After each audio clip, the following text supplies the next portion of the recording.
कर्पूरगौरं करुणावतारं संसारसारम्। ओम शिवा, जय माता दी। पुनः स्वागत है आप सभी का। चलिए हमारा उत्तम विषय ले लेते हैं वर्ष 2025, जो हमारे प्यारे प्यारे तुला राशि के जातक हैं उनके लिए कैसा रहेगा। ग्रहों का जो गोचरीय प्रभाव है उनके जीवन पर क्या असर डालेगा। मूल समझ लीजिए, वर्ष 2025 का यह जो वर्ष है यह पूर्णतः मंगल देव को समर्पित है। अब मंगल देव एक ऐसे ग्रह हैं जो 2 या 2 से अधिक मार्गों से आपको धन दिलवाने का क्षमता रखते हैं। इतनी क्षमता होती है इनके अंदर, अगर आपके पक्ष में हो जाए तो। मंगल देव को एक युवक मानिएगा जिसके अंदर पूर्णतः जोश भरा हुआ है, लेकिन कई बारी वह अड़ जाता है कि उसको लगता है कि उसको मत सिखाओ, उसको मत समझाओ। युवक है, बहुत यंग एज का बच्चा है। अगर उसके जोश के साथ, संकल्प शक्ति के साथ किसी बुजुर्ग का अनुभव और जुड़ जाए तो यह बुजुर्ग की और युवक की जो जोड़ी है ये रोके नहीं रुक सकती है, यानी प्रोग्रेस इनकी रोकी नहीं जा सकती है। तो मंगल देव का वर्ष है, उनके बहुत सारे गुण आपके अंदर आएंगे इस आधार पर कि क्या आपके साथ एक बहुत अच्छी रेमेडी यानी बुजुर्ग का अनुभव, यानी आपका देवगुरु बृहस्पति देव की ऊर्जा और शनिदेव का आशीर्वाद आपके साथ चल रहा है या नहीं चल रहा है, ये ध्यान रखिएगा। नेगेटिव रूप में अगर मंगल देव अड़ जाते हैं तो अपना कार्य तो भूल ही जाते हैं। उनको समझाने के लिए कोई भी ग्रह सीधे तौर पर उनसे टक्कर नहीं ले सकता है। यह मंगल देव की संकल्प शक्ति, जोश है ये बहुत ज़्यादा। और यह समझिएगा कि परिश्रम के आधार पर ही भाग्य निर्माण होगा, यह वर्ष इस बात को सूचित करता है। अब एक मूल समझ लीजिए कि क्या कोई एक ऐसी चीज़ है जिसका हम पूरे साल में एक ही बार में पालना करें, लगातार एक ही पथ पे चलते रहें और हमारे को बहुत ज़्यादा हर एक सेक्शन के लिए कुछ उपाय करने की आवश्यकता नहीं पड़े। तो इसको ऐसा समझिए कि मंगल ग्रह हैं हमारी स्कैनिंग विद्या में, 3 आगे उनके इष्ट हैं, उनको रिपोर्ट करते हैं। जो भी तुला राशि का जो जातक है वह हमारे प्यारे प्यारे हनुमान जी, भगवान कार्तिकेय और भगवान नरसिंह के चरण पकड़ लेता है। ये पूरा वर्ष उनके चरणों में समर्पित कर देता है। उनके जो दिशा निर्देश हैं उनके अनुसार आपको ढालते हुए आगे बढ़ता रहता है। तो ये पूरा वर्ष आपके लिए स्वर्णिम काल साबित होगा, ध्यान रखिएगा। अब विषय ऐसे प्रारंभ करते हैं कि जनवरी से लेकर दिसंबर तक जो 12 महीने हैं इनकी गणनाएं, प्रमुख जो गोचर रहेंगे उनके आधार पर हम समझने का प्रयास करेंगे। साथ ही साथ स्कैनिंग विद्या के अनुभव में प्रत्येक महीने का एक विशिष्ट उपाय होगा। जो भी तुला राशि का जातक मात्र इन उपायों को ही करता हुआ चलेगा तो किसी प्रकार की नकारात्मक ऊर्जा उसको छू नहीं पाएगी। लेकिन इस आधार पर कि आपकी लगन कुंडली भी मजबूत होनी चाहिए और आपने उपाय किस चेतना के स्तर के ऊपर करे। ऐसे तो नहीं है उपाय करते समय आपने हाथ झाड़ लेके कर दिया और मन मस्तिष्क कहीं और लगा हुआ था। तो शारीरिक रूप के साथ अगर थोड़ी सी मानसिक ऊर्जा यानी आस्था भी आपकी जुड़ेगी तो ये अवचेतन पर असर डालेगी और वहीं से ऊर्जा का बदलाव होता है। ये प्रार्थना रहेगी। चलिए विषय प्रारंभ कर देते हैं। प्यारे प्यारे तुला राशि के जो जातक हैं उनके लिए जनवरी 2025 सूर्य और बुध मकर राशि पर आ जाएंगे। 14 जनवरी से सूर्य और बुध जो है 24 जनवरी से आ जाएंगे। सूर्य और बुध का जो कॉम्बिनेशन है ये बनेगा आपके 4th सेक्शन पे, यानी अब समय होगा जो बहुत लंबे समय से कुछ नहीं कर पा रहे थे कर्म क्षेत्र पर, एक प्रकार से सीमित क्षेत्र उनके घर पे ही बन गया था, बाहर नहीं निकल पा रहे थे, योजनाएं काम नहीं आ पा रही थी। तो कर्म क्षेत्र पे दृष्टि पड़ रही है दोनों ग्रहों की। दिमागी कैलकुलेशन के आधार पर इसे राजयोग कहा जाता है, बुध आदित्य योग को, ध्यान रखिएगा। तो कर्म क्षेत्र का फैलाव होना शुरू हो जाएगा। मीन राशि पर 28 जनवरी से शुक्रदेव उच्च होकर गोचर करेंगे। मीन राशि आपकी पड़ती है 6ठे सेक्शन में। बच के रहिएगा व्यर्थ का स्त्री पुरुष आकर्षण। यह पूरा वर्ष मेहनत करने का है। किसी भी रूप में प्रार्थना रहेगी गृहस्थी में भी, जितना अधिक ब्रह्मचर्य की पालना करेंगे उतना यह जो वर्ष है आपको लाभ देगा। कैरियर सेट हो जाए उसके पश्चात बहुत सारी चीज़ें ठीक बनी रहती हैं। कम शब्दों में बात समझ जाइएगा। और सिंगल हैं अगर आप तो ये समय किसी भी प्रकार के आकर्षण के लिए नहीं होना चाहिए। ये पहला महीना है, यही आपका नींव बना देगा, यही बीज स्थापित गणना यह बता देगा, स्थापना बीज की स्थापना गणना बता देगा कि ये पूरा साल आपका कैसा जाएगा। अपने लक्ष्य के प्रति जो जातक सीरियस रहेगा वह ही स्वर्णिम काल को भोगेगा। यह वर्ष 2025 में प्रार्थना रहेगी। उपाय समझ लीजिए, किसी भी गुरुवार के दिन राहु काल को ध्यान रखते हुए घर की दक्षिण दिशा में श्री राम तुलसी जी और श्री श्याम तुलसी जी स्थापित करें। आगे चलते हैं फरवरी 2025। 4 फरवरी से मार्गी हो जाएंगे बृहस्पति देव। याद दिलवा देता हूँ, 9 अक्टूबर 2024 को 119 दिनों के लिए वक्री हो गए थे। 2 नंबर पे ये मार्गी हो जाएंगे।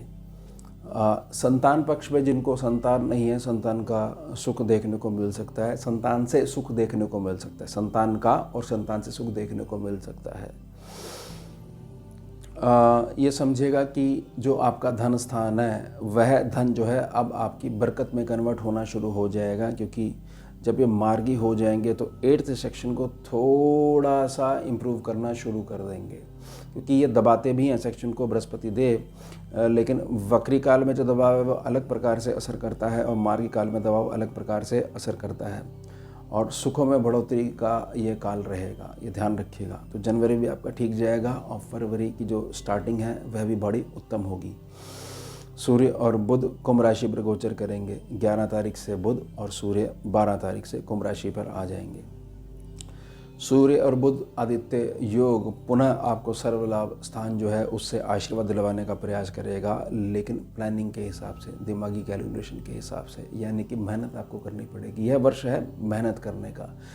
गोचर के हिसाब से कहीं पे दिमागी मेहनत करनी है, कहीं पे शारीरिक परिश्रम करना है और कहीं पे दोनों चीज़ लगानी है। इसका ध्यान रखोगे तो सर्वलाभ सेक्शन आपको बहुत अधिक लाभ देगा। और एक गुड न्यूज़ और है मंगल देव के संदर्भ में, क्योंकि महीने के एंड में यानी 24 तारीख से मार्गी हो जाएंगे मंगल। याद दिलवा देता हूँ, 7 दिसंबर 2024 को 80 दिनों के लिए वक्री हो गए थे। 24 फरवरी से जैसे ही मार्गी हो जाएंगे मंगल देव, तो पेमेंट के सेक्शन में बहुत अधिक लाभ देखने को मिलेगा। जो आप मेहनत कर रहे थे, जिस मार्ग पर मेहनत लगा रहे थे, उसका प्रतिफल अभी तक जो नहीं मिल पा रहा था या घूम घूम के आ रहा था, वह सीधे तौर पर प्राप्त होने लग जाएगा। 2 महीने आपके बहुत उत्तम जाएंगे। उपाय, प्रत्येक मंगलवार भगवान कार्तिक पर 11 सफ़ेद पुष्प फूल अर्पण करें। आगे चलते हैं मार्च 2025। शुक्रदेव 2 मार्च से 43 दिनों तक वक्री प्रभाव में रहेंगे। जहाँ भी जिक्र आएगा वक्री शुक्र, अस्त शुक्र और नीच के शुक्र, वहाँ पर यह ध्यान रखिएगा कि आपको स्वच्छता पवित्रता का बहुत अधिक ध्यान रखना है। निराशा का भाव नहीं आने देना है। आपके आसपास किसी न किसी रूप में द्रव्यों का प्रयोग होना चाहिए, सुगंध रहनी चाहिए। तो ये अस्त है, वक्री है और नीच है, इसका जो प्रभाव, नकारात्मक प्रभाव जो आपके मन मस्तिष्क पे पड़ता है, आंतरिक दृष्टि पे पड़ने लग जाता है, वह नहीं पड़ेगा, डाइवर्ट हो जाएगा, रिफ्लेक्ट हो जाएगा। बस इसी को ध्यान में रख के चलिएगा। 14 तारीख से मीन राशि पे गोचर करेंगे सूर्य, यानी 6ठे सेक्शन पे आ जाएंगे, और शुक्र 19 मार्च से 4 दिनों के लिए अस्त प्रभाव में रहेंगे, मात्र 4 दिनों के लिए, और 29 मार्च से मीन राशि पर गोचर करेंगे। ये राशि परिवर्तन होगा शनिदेव का, कुंभ से आगे जाएंगे, यानी 5वें सेक्शन से आगे बढ़ेंगे। इस बात को ऐसा समझिए कि सूर्य और शनि जो है उनकी यह बात करना कि सूर्य शनि इकट्ठे हो जाएंगे तो विवाद हो जाता है संतान और पिता के मध्य। विवाद अगर होता है तो तत्व आधार पे विवाद होता है, धर्म की दृष्टि पे विवाद नहीं होता है। धर्म की दृष्टि में पिता और पुत्र में शत्रुता नहीं हो सकती है। इस बात को ऐसे समझिएगा कि पिता के विचार कुछ और हैं, पुत्र के विचार कुछ और हैं, विचारों का एकीकरण नहीं हो पाएगा। उसके कारण आप ये कह सकते हो कि हमारी एडजस्टमेंट इस बात पे नहीं हो पा रही है, लेकिन इसका मतलब ये नहीं कि आपकी बिगड़ने लग जाएगी। ये केवल एक प्रकार की भ्रांति है, मिथ्या है। शनिदेव का 6ठे सेक्शन से संबंध है और मीन राशि है, तो इस बात को समझ जाइएगा। अब जो आने वाले जो 2.5 साल है, इसमें कैसे भी करके तुला राशि के जातक के जो काम है, जिसके प्रति सोच लगी हुई है कि हाय हमारे पास तो पैसा ही नहीं है, घर में किसी की शादी है वो कैसे होगी, बच्चे बड़े होते जा रहे हैं, पैसा नहीं है, कुछ काम नहीं बन रहे हैं, आगे धन कहाँ से आएगा, सारे कामों की जिम्मेदारी शनिदेव ले लेते हैं अगर वह 6ठे सेक्शन से संबंधित हो जाते हैं। जो स्पोर्ट्स में अपना करियर देख रहे हैं उनके लिए आने वाले 2.5 साल बहुत ज़्यादा गोल्डन जाने वाले हैं, अगर उत्तम परिश्रम करते हो तो ही। क्योंकि फिर आगे वर्ष बदलेगा और ग्रह भी बदलेंगे, लेकिन मूल मैंने समझा दी, तो निश्चिंत होकर बैठ जाइएगा। उपाय समझिए, श्री हनुमान जी के 12 नाम नित्य दिन में 10 बजे और दोपहर 4 बजे 11 बार पढ़ें। आगे चलते हैं। अप्रैल 2025 दो ही बड़े कॉम्बिनेशंस हैं मंगल और सूर्य के। 3 तारीख से मंगल कर्क राशि में नीच प्रभावी होकर गोचर करेंगे। कर्क राशि पड़ जाएगी आपकी 10th सेक्शन पे, कर्म क्षेत्र पर, और 14 तारीख से मेष राशि पर उच्च होकर गोचर करेंगे सूर्यदेव। सूर्यदेव उच्च हो नीच हो, लेकिन जहाँ भी बैठते हैं उस सेक्शन को जलाने का प्रयास करते हैं, और जहाँ दृष्टि डालते हैं वहाँ पर प्रकाश जाता है। सूर्यदेव 7वें भाव से संबंध हो जाएंगे, बेशक उच्च हों, लेकिन ध्यान रखिएगा कि आपको अपनी तरफ से ऐसी कोई भी बात नहीं करनी है जिससे आपका गृहस्थी सुख बिगड़े। समझ जाइएगा बात को। अगर साममुख व्यक्ति जो है वहाँ पर उंगली टेढ़ी करने से ही काम निकलते हैं, मान लीजिए आपकी प्रमोशन का विषय है, वहाँ पर बहुत अधिक आपके सत्य विचारों की आवश्यकता नहीं है, वहाँ पर आपको मौन रहने की आवश्यकता है। मौन रहने से आपको मिथ्या भाषण भी नहीं करना पड़ेगा और आपकी सत्य रूपी पवित्रता भी बनी रहेगी। इस बात का ध्यान रखिएगा। बहुत बड़े बड़े काम आपके पक्ष में होने से सिर्फ इसलिए रह जाएंगे क्योंकि आप बोल पड़े। आपने बोला कि नहीं मैं तो सच बोलूँगा, सुनाऊँगा अगले को। इस बात का ध्यान रखिएगा। इस काल में ये गलती मत करिएगा, मौन हो जाइएगा। जिनको ये है ना कि झूठ नहीं बोलना है, कोई बात नहीं, बहुत अच्छी बात है, धर्म पे चलना तो सबसे उत्तम कार्य है, लेकिन मौन रहने से आपका कार्य बन जाएगा। इस बात के लिए मैं प्रार्थना कर रहा हूँ। हर एक क्षेत्र में गृहस्थी को संभालिएगा। और 3 अप्रैल से जो कर्क राशि पे नीच प्रभावी होकर गोचर करेंगे मंगलदेव। मंगलदेव नीच का मतलब है पावर आदि हो गई है। यहाँ पर जो सूर्यदेव वाली बात मैंने पहले कही है, अगर उसको पहले से ही समझ जाते हैं, क्योंकि वीडियो तो पहले ही आपके सम्मुख आ गई है, तो फिर आपका कर्म क्षेत्र पर किसी से भी कोई संबंध नहीं बिगड़ेंगे और उसका सीधा प्रभाव आपके सुखों पे नहीं पड़ने वाला। नहीं तो परेशान बने रहोगे अप्रैल महीने में। उपाय समझ लीजिए, प्रत्येक मंगलवार दिन में ठीक 10 बजे सिंदूर वाले हनुमान जी पर सिंदूर अर्पण करें। आगे चलते हैं। मई 2025 14 मई से वृष राशि पर गोचर करेंगे सूर्यदेव। सूर्यदेव जैसे यहाँ पर आएंगे, बहुत सारी भविष्य की चिंताएं लगी हुई थी पिछले महीने से, जो कैरी फॉरवर्ड हो रही थी, वह जल के भस्म हो जाएंगी। सूर्यदेव जहाँ बैठते हैं उन सेक्शंस को, वहाँ की ऊर्जा को जलाने का प्रयास करते हैं। ध्यान रखिएगा, ये चीज़ें लगन कुंडली के साथ भी होनी चाहिए, तो ही ज़्यादा इफेक्ट पड़ेगा। धन के संबंध में आप ये कह सकते हो कि उत्तमता बनी रहेगी, लेकिन वाणी में प्रखरता बनी रहेगी। आपकी वाणी को काटना लगभग असंभव रहेगा, लेकिन किसी के हृदय को दुखाने के लिए वाणी मत कहिएगा, प्रार्थना रहेगी। यानी बुद्धदेव की उच्चता बना के रखिएगा। 14 तारीख से मिथुन राशि में गोचर करेंगे बृहस्पति देव। बृहस्पति देव जैसे यहाँ पर आ जाएंगे। अगर बहुत अधिक पूजा पाठ ही नहीं हो, बहुत ज़्यादा साइंस में, हम साइंस में मानते हैं, ईश्वर में नहीं मानते, कॉन्सेप्ट नहीं है ईश्वर का, कोई बात नहीं। सब जीवों के पेट है, उसका तो कॉन्सेप्ट होगा क्लियर। भूख लगती है, आपको भी लगती है, तो यह मानते हुए कि मेरे पास कुछ उत्तम धन आएगा, चलो मैं किसी को भोजन ही करा देता हूँ, पानी पिला देता हूँ, बस इतना सा उपाय कर लीजिएगा। यानी थोड़ा सा धर्म बना के रखिएगा, क्योंकि 9th सेक्शन पे बुध के नंबर पे बृहस्पति देव आ जाएंगे। ध्यान रखिएगा, यह आपको आने वाले महीनों में काम आएगा, विशेषता जब नवंबर में जाके मंगल अस्त होने वाले हैं, ये ध्यान रखिएगा। राहु और केतु का बड़ा कॉम्बिनेशन है गोचरीय दृष्टि में, क्योंकि आगे बढ़ेंगे, यानी कि राशि परिवर्तन, आगे बढ़ना इनका होता है, वक्री चाल में पीछे आना। तो 18 तारीख से राहु और केतु आगे बढ़ेंगे, यानी एक कुंभ में आ जाएंगे, एक सिंह पे आ जाएंगे। कुंभ जो राशि पड़ती है ये आपके 5वें स्थान पे पड़ती है। बचा के रखिएगा अपने आप को। स्टूडेंट लाइफ में जो बच्चे हैं, व्यर्थ के स्त्री पुरुष आकर्षण से बचा के रखिएगा। पढ़ाई के समय अगर पढ़ाई करोगे और व्यर्थ की चीज़ों में अपना दिमाग नहीं लगाओगे, यानी कि यह भी कि हम जो है पढ़ाई के साथ साथ बहुत कुछ कर लेंगे और पढ़ाई की तरफ ध्यान नहीं दे रहे हो, इतने मैनेजेबल नहीं हो जो मैनेज करने की चीज़ें कोशिश कर रहे हो, तो आपके आने वाले 2.5 साल हैं ये व्यर्थ में आपकी सोच के कारण, आपकी नीतियों के कारण खराब जा सकते हैं। विवाद आपको हो ही जाएगा। व्यर्थ के स्त्री पुरुष आकर्षण और सत्यता के आधार पर प्रेम जो है बहुत अलग प्रकार के मार्ग हैं। सत्य जो प्रेम है वह बीज है, वह नींव है, आपको बनाता है। स्त्री पुरुष आकर्षण आपको खा जाता है, ध्यान रखिएगा।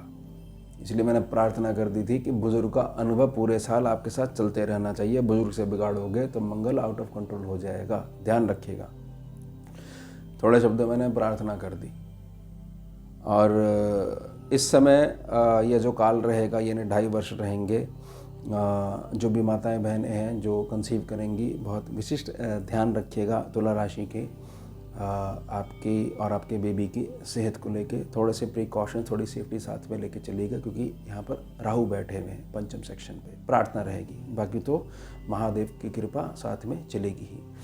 उपाय समझ लीजिए, प्रत्येक शनिवार पूजनीय पीपल वृक्ष के नीचे बैठकर 11 पाठ श्री बजरंग बाण के करें। आपके स्थान पे कोई और भी कर सकता संकल्प लेके। अगर स्त्रियां हैं आपके स्थान पे कोई और भी कर सकता संकल्प लेके, मैं उनको समर्पित करता हूँ। आगे चलते हैं। जून 2025 बृहस्पति और सूर्य का ही कॉम्बिनेशन है। बृहस्पति 27 दिनों के लिए इस प्रभाव में रहेंगे 12 जून से। शुभता वाले कार्यों को टालिएगा, धैर्य बना के चलिएगा, बस एक ही गाइडेंस है। 15 जून से मिथुन राशि पर गोचर करेंगे सूर्यदेव। सूर्यदेव आ जाएंगे भाग्य स्थान पर। एक नए प्रकार का आप अपनी नेचर में बदलाव देखेंगे, अपनी मेहनत करने का ढंग देखेंगे। अब प्लानिंग आ जाएगी बहुत ज़्यादा शामिल, क्योंकि वहाँ पर 9 नंबर है, धनु राशि है। कहाँ पर है? जहाँ पर दृष्टि पड़ रही है सूर्यदेव की, और वहाँ पर जो फल मिलेगा उस फल को बीज बनाते हुए जब पुनः मेहनत करोगे तो भाग्य का निर्माण होगा। ध्यान रखिएगा, इस काल में किसी भी बड़े उम्र के व्यक्ति से, किसी प्रशासनिक अधिकारी से बिगाड़नी नहीं है, ध्यान रखिएगा। प्रार्थना रहेगी। उपाय समझ लीजिएगा, प्रत्येक मंगलवार रात्रि उत्तर दिशा की तरफ मुख करके शिवलिंग पर देशी घी का दीपक अर्पण करें। आगे चलते हैं जुलाई 2025। शनि 13 जुलाई से 138 दिनों के लिए वक्री प्रभाव में रहेंगे। हर साल होते हैं वक्री। जब भी वक्री होते हैं मेरी प्रार्थना यही रहती है, क्योंकि यहाँ पर राशि परिवर्तन कर लिया है। धैर्य बना के रखिएगा। मैंने पहले ही कह दिया कि शनिदेव 6ठे सेक्शन से संबंधित हैं। आपके कार्य होंगे, हर हाल में होंगे। यहाँ पर थोड़ा सा पेशेंस इस्तेमाल करने की ज़रूरत है। संगत का बहुत ज़्यादा ध्यान रखिएगा। अपने कार्यों की पूर्णता के लिए ऐसा ना हो कहीं भी जाके बैठना शुरू कर दो कि भाई इन्होंने बोला है कि ऐसा होगा ना। अपने जो आइडल्स हैं, आइडलिज्म की जो कॉन्सेप्ट, उसको छोड़िएगा मत। अपनी नीति को, आदर्श को छोड़िएगा मत। प्रार्थना रहेगी। वक्री प्रभाव में इस बात को ऐसे समझिएगा कि आपको थोड़ा सा परिश्रम अधिक करना पड़ेगा समृद्धि की प्राप्ति के लिए, बरकत की प्राप्ति के लिए। और मीठी वाणी बहुत उत्तम तरीके से शनिदेव के वक्री काल से जो उत्पन्न हुई ऊर्जा उसको एब्जॉर्व कर लेती है, ध्यान रखिएगा, जो सीधे तौर पे धन को प्रभावित करती है। सूर्यदेव 16 जुलाई से कर्क राशि पर गोचर करेंगे। सूर्यदेव 10 सेक्शन पे आ जाएंगे। कर्म क्षेत्र का विस्तार होगा, और आपके साथ आपके जो पेरेंट्स अगर रहते हैं उनकी क्रियाओं के, नित्य क्रियाओं में भी बहुत अधिक बदलाव होगा, यानी आपके पक्ष में होगा। घर का जो माहौल है वह बहुत ज़्यादा उत्तम बना रहेगा।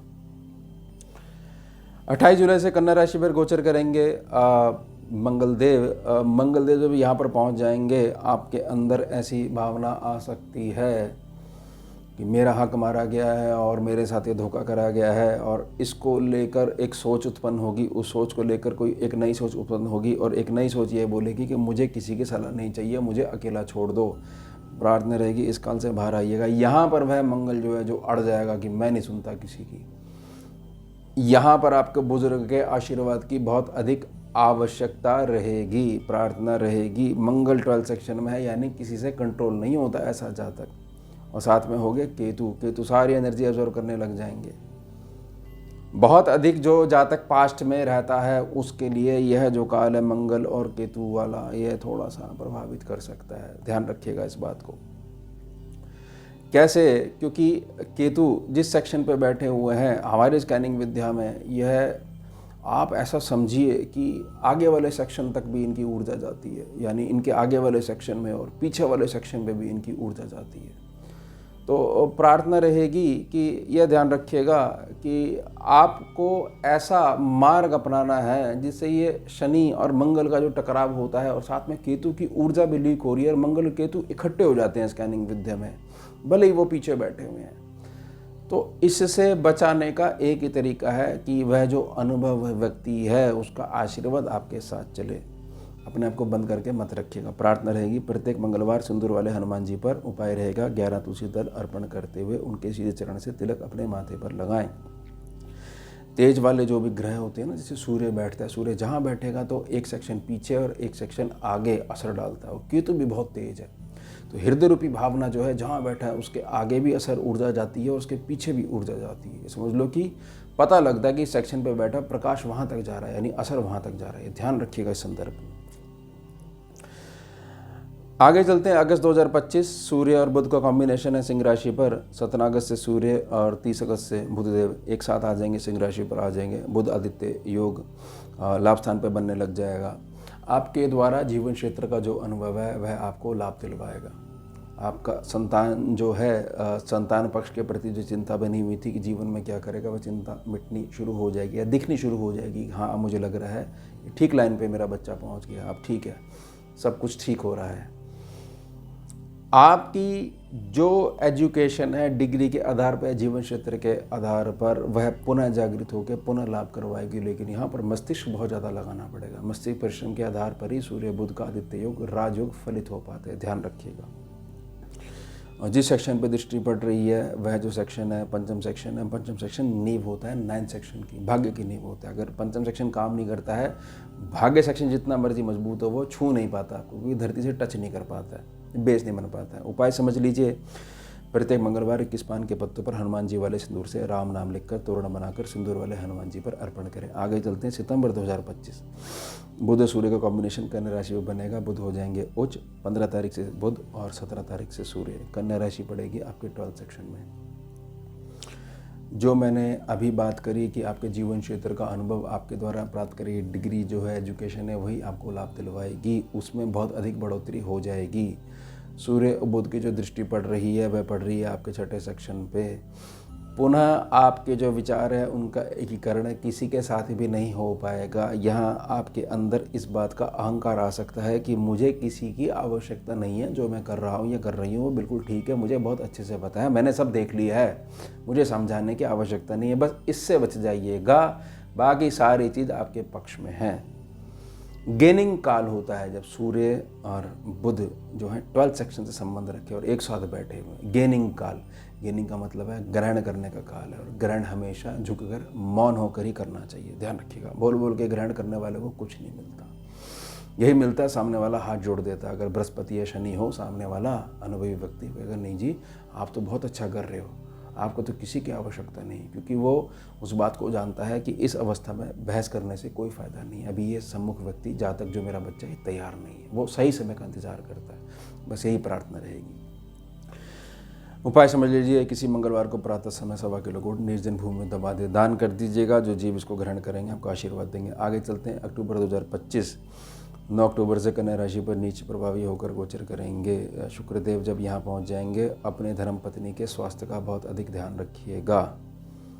छोटी मोटी सर्जरी देखने को मिल सकती है, या ऐसा भी हो सकता है बड़ी सर्जरी डॉक्टर साहब ने बोली हो, फिर रिपोर्ट्स बदल जाएंगी और ये कहा जाएगा कि नहीं जो है सर्जरी जो है लेज़र वाली करवा देते हैं और बहुत अधिक समय नहीं मिलेगा, आपको 1-1.5 घंटे में ही फ्री कर देंगे और 1 महीने पश्चात बिल्कुल नॉर्मल हो जाओगी। दोनों चीज़ें हैं, तो ध्यान रखिएगा। आपके लिए जो दान में इंसान लेके आए हो आप, तो आपकी पूर्णतः जिम्मेदारी बनती है। यही मैंने शुक्रदेव के संबंध में प्रार्थना करी है। कलयुग है, बगैर शुक्र के तो बात समझ में नहीं आती है किसी की कि मिल क्या रहा है जी। तो मिल यही रहा है, प्रसन्न कर लो अपने शुक्र को और फिर देखो केवल प्रसन्नता के आधार पर कैसे काम बनते हैं, विश्व विजयी बन जाओगे। ध्यान रखिएगा। और स्वस्थता पवित्रता का ध्यान रखिएगा, जो मैंने अस्त वक्र और नीच के विषय में पहले समझाई थी। 17 अक्टूबर से तुला राशि पर नीच प्रभावी होकर गोचर करेंगे सूर्यदेव। सूर्यदेव नीच प्रभावी होकर गोचर करेंगे, लगन पे सूर्यदेव नीच हो जाएंगे। प्रार्थना रहेगी नीच के सूर्यदेव लगन भाव पे जैसे ही आ जाएंगे, बहुत सारी चीज़ें बिगड़ सकती हैं आपकी वाणी के आधार पर, आपके नियमों के आधार पर। समझदार व्यक्ति वो यही है जो अपने नियमों को अपने तक सीमित रखते हुए बाहर किसी पे नहीं थोपता है। कोई महानता नहीं है कि दुनिया को अपने हिसाब से चलने की, दुनिया आपके हिसाब से नहीं चलती है, आप ही की चाल बदल के रख देगी दुनिया। ये ध्यान रखिएगा, ये प्रार्थना कर रहा हूँ मैं। 18 अक्टूबर से कर्क राशि पर उच्च होकर गोचर करेंगे बृहस्पति देव। 10 सेक्शन पे बृहस्पति देव, यानी कि बृहस्पति देव की पावर आदि हो जाती है स्कैनिंग विद्या में, भले ही उच्च के दिख रहे हो। तो धन स्थान, सुख स्थान और डेप्थ का सेक्शन जो है, छठा सेक्शन है, यहाँ पर अगर सफलता चाहिए या इनको मजबूत करना है तो उंगली टेढ़ी करनी पड़ेगी। हाथ जोड़ के विनम्र वाली प्रार्थना करोगे और स्पष्टता नहीं होगी वाणी में कि यह चीज़ हमारे को करके दीजिए, हमें इस बात से मतलब नहीं है, हमारे को कोई बहाने नहीं सुनने हैं, तो बृहस्पति देव बड़ा आशीर्वाद देते हैं। 10 सेक्शन का बृहस्पति अगर आपकी लगन कुंडली में भी है तो भी ये गणना वहाँ पर लागू रहेगी आजीवन, क्योंकि लगन नहीं बदलता है।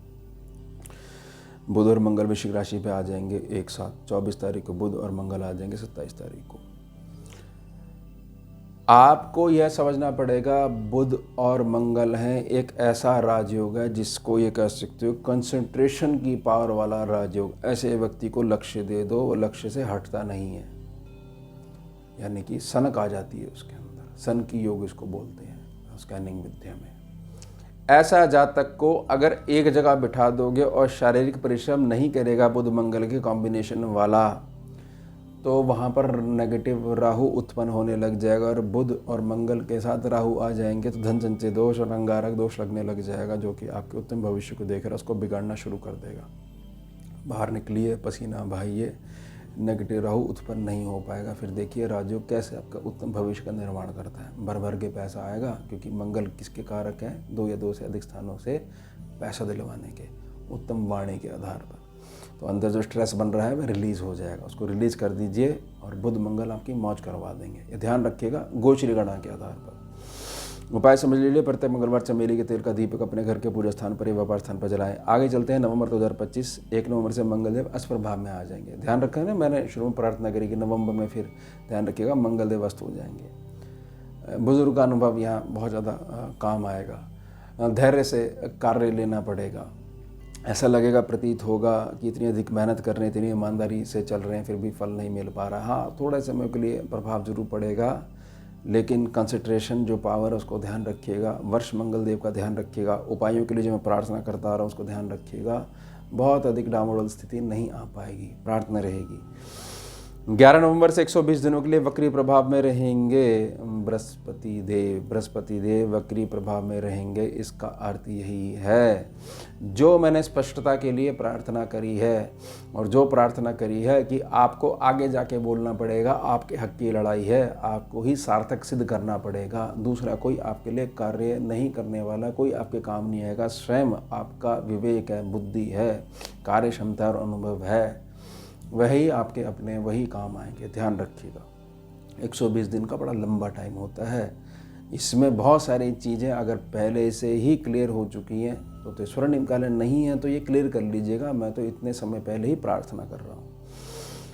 आप समझिए कि सूर्यदेव और शुक्रदेव एक साथ इकट्ठे हो जाएंगे वृश्चिक राशि पर। 16 तारीख से सूर्य और शुक्र जो है 26 तारीख से वृश्चिक राशि पर इकट्ठे हो जाएंगे। सूर्य शुक्र का जो कॉम्बिनेशन है धन स्थान पर, आपके और आपके कुटुंब के, परिवार के विवाद के मध्य आपका जीवन साथी पिस सकता है कि कहीं की बात आपने उठा ली और उसको सीधा उसका गुस्सा जो अपने जीवन साथी पर निकाल दिया, या उनका स्वास्थ्य प्रभावित होने लग गया इन व्यर्थ की टेंशनों के कारण। इसमें मात्र बैलेंस बना के रखिएगा, उसके अलावा कोई भी नकारात्मक प्रभाव नहीं है। सूर्य शुक्र एक साथ बैठते हैं स्कैनिंग विद्या में, जहाँ भी राहु बैठे हैं कितने उपाय कर लो नेगेटिव हो जाएंगे अगर फिल्टर नहीं लगता स्कैनिंग विद्या में। और यहाँ पर भी कृत्रिम राहु बन जाएगा, पूर्णतः नेगेटिव बन जाएगा, यानी सूर्य और शुक्र दोनों राहु के प्रभाव में आ जाएंगे। और सम्मुख आ जाएगा आपके 8वें सेक्शन पे केतु। तो होगा क्या, कहीं भी जाओगे, कैसे भी जाओगे, तो जो ऑरा है वह लीक होने लग जाएगी और केतु का असर आने लग जाएगा, यानी नज़र यानी टोक साथ में चलने लग जाएगी। ध्यान रखिएगा, ये सब स्कैनिंग विद्या का अनुभव है।